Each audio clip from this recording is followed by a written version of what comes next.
Hey guys, it's Meg. Thank you so much for joining me today. Um, this is my lunchtime session with you.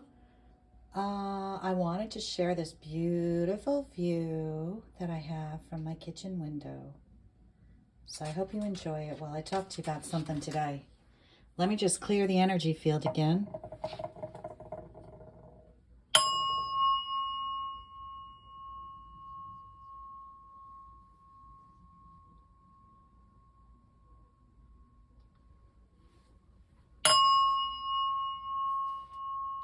Grand Masters of Love, Light, and Protection and Wisdom, please be with us today.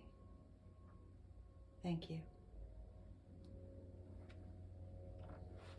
So I was thinking about this. I don't know if any of you have ever had someone that undermines you or even steals from you. They maybe steal your thoughts. They may steal your stories, your jokes, your recipes, whatever it is. You've and it's not just one time, right? That can happen to anybody, once, twice, whatever. But once you notice that someone continues to take from you and present it as their own, and never give you credit for your work or your part, or even thanks for that matter, really, acknowledgement that it was you. They continue then to talk as though it's their story or their idea or their joke or knowledge or, whatever it is. That's theft, you know. Just like someone who claims to be a hero, that's stolen valor, that's against the law. In the spiritual world, if you're taking credit for someone else's work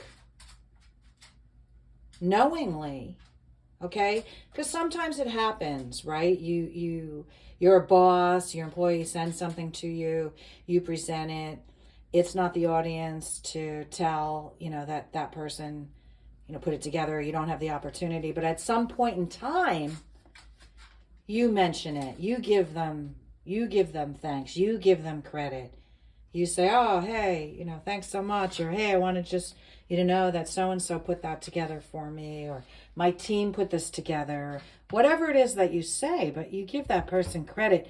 You don't just continue to take it and steal it as though it is yours. That's theft in the spiritual world. And I've had people do that with me, even with a recipe, right? I had this, small neighborhood group, and I had this recipe that was, really good, and I brought it to a party, and then someone said, "Oh, hey, could I have that recipe?" And I said, "Sure, yeah, you could have it," and I gave it to them. Then every time there was a party in the neighborhood, that person brought that dish. And so then it became like their recipe, and they never clarified to people that it was given to them while I'm standing right next to them. So, in my family, I don't know that anybody ever said, "Hey, give credit where credit's due," but, that is a familiar saying to me, so I obviously did hear it. Because I noticed that one of my sisters does the same as me. They give the person credit, like her mother-in-law gave her a recipe years ago, but she brings it everywhere. But every time someone says, "Oh, I love that potato salad you make," she says, "Oh, it's my mother-in-law's recipe." Now, her mother-in-law was so sweet and humble that she said, "Oh, I actually got it from Betty Crocker. It was in, Good Housekeeping," or whatever it was. Somewhere she had clipped it out of, someone had won a recipe contest that, like, Betty Crocker had held. And she even gave kudos to some unknown person, unknown author. I mean, I see people do it all the time, even with memes, right? Or they steal your post. You ever have someone, you post something, someone comes along, shares it, they don't like it on your page, they don't comment, they don't even make any reference to the fact that they got it from you, but then all of a sudden you see it on their page. You know, those types of things. You know, there's certain etiquette. You're supposed to like, maybe even comment. I used to, when it first started, the share option, people politely would say, do you mind if I share? Or they would say, sharing. But now it's just gone to the point of theft. I always try to, I have a degree in psychology, and when I was in school, we had a whole semester on research and footnoting, and not only in psychology, even in my earlier years when I majored in the liberal arts, I had to learn extensive footnoting because I had one English professor that made us aware that it was quite important to footnote and things. So, and in the psychology world, you definitely have to footnote where, because you're staking claims about mental health and things, like you need to show your data source so that it can be vetted as far as what the sample size was, and how many studies and things like that, because that's all very important before you go staking claims in that community. So I learned the importance of both citing references and plagiarism, which has gone to the wayside now, apparently, in the schools and even in the business community. And I find myself being plagiarized, even if you want to call it that, time and time again. And I just wanted to know, what you thought about it, how I handle it. I usually call the person out, and it's really funny in this work community. God usually reveals to me that this person has stolen my work, because sometimes they do it behind your back. They ask for something and then they present it their own and take all the credit. Like people are like, "Oh, you're so brilliant," because I'm an ideas person. They just take all the credit. So God has been revealing to me, by means of like unexpectedly, someone by mistake sends me a copy of an email, or just a little voice said, "Hey, send this email to this person just so you have backup later on." And sure enough, I've needed it because, I have someone that is taking my ideas, is taking my credit, and then on top of it, they're so cunning that they then try and like report me, so then as to kind of smear my reputation, so that then they can effectively take this credit. I have a sibling that actually steals my life stories. Like, I'll tell her a story, and then years down the road, I mean, I remember everything. I'm like an elephant. I can remember so many things, details, things I was wearing on certain days, and, just details. Anybody that knows me knows that that's true. Anyway, so years down the road, my one sibling will um, retell the story, but then she's the character in the story. And then I would say, like, "That's my story." And she'd be like, "No, it's not."